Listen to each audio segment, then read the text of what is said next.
Alam mo bang anak mo si Moises? Tay! Kasalanan mo lahat ng to!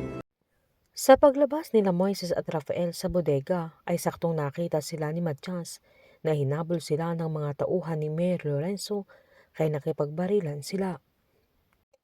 Habang sinabihan ni Kelvin si Leon na hindi na niya makontak si Grace, na nagpalusot siyang bakwala na itong signal kaya tawagan na lang nila kinabukasan, na agad namang sinuportahan ni Steven pero umangal si Leon na agad niyang kinuha yung cellphone ni Kelvin, sabay denial niya yung number na nagring ito pero hindi sinasagot nila Maxine kaya nahalata ni Steven na kinakabahan si Kelvin na agad niyang hinablot yung cellphone niya sabay tinulak niya si Leon na agad-agad itong tumakbo kaya napahiga ang binata pero hinabol nila na pinigilan naman ni Steven ang mga kabrad niya pero hindi nagpaawat sila Leon at Tyrone.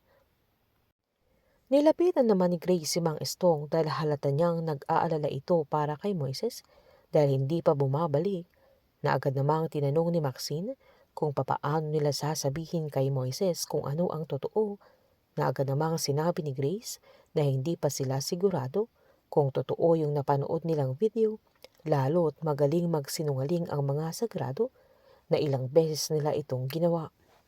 Pinaliwanag naman ni Mang Estong na kung totoo yung balita ay kadugo nila si Moises at posibleng si Rafael din ang pumatay kay Christine, pero giniit ni Grace na hindi yun dapat ang isipin nila dahil dapat nilang isipin kung ligtas sila Moises, Rafael at Matias. Habang tinapon naman ni Kelvin yung cellphone niya para hindi makuha nila Leon na wala siyang kaalam-alam, na hinabol siya ng mga ito kaya naabutan siya ng mga kabrad niya at inupakan nila ng mahabol nila. Hindi tinigilan nila Tyrone at Leon na tadyakan si Kelvin na kahit tumudugo na ang bunganga niya dahil wala na yung cellphone niya, na agad silang tumakbo papaalis nang mawalan na ng malay ang binata. Habang nakipagputukan naman si Moises sa mga tauhan ni Mayor Lorenzo na kahit inawat siya ni Rafael, na alam ni Moises na nahihirapan si Rafael sa sandaling yan dahil nanghihina siya kaya sinabihan niya silang mauna na. Agad hinila ni Matias si Rafael na kahit ayaw sana niyang iwan si Moises.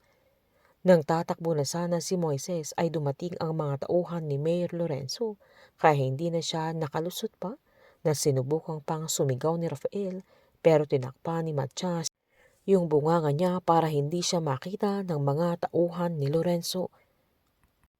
Nang pabalik naman sila Matias at Rafael ay nakasalubong na nila sila Mang Estong at Grace kaya agad niyang tinanong kung asaan si Moises, na hindi makasagot sila Rafael kaya sinumbat ni Mang Estong na pinabayaan nila ang binata. Sabay tinanong niya kung alam ni Rafael na anak niya si Moises kaya nagulat ito dahil hindi niya alam kung papaano nila ito nalaman. Sabay tumango na ito dahil alam niyang wala na siyang lusot at hindi na rin niya alam kung papaano siya magpapaliwanag, kaya agad namang sinuntok ni Mang Estong na galit siya sa mga sandaling yan na sinubukang awatin ni Grace pero sinumbat ng matanda na kasalanan ni Rafael ang lahat. Hindi makaimik si Matias sa sandaling yan na naaawa din siya kay Rafael, lalo't ramdam niyang totoo ang mga pinapakita niya na isa siyang mabuting tao. Painit ng painit ang mga tagpo, sabay-sabay po nating subaybayan ang nalalapit na pagtatapos ng Pamilya Sagrado dito lamang po sa aking channel. Patuloy lamang po manood at mag-subscribe para ma-update po kayo sa mga huling episode. Marami pong salamat.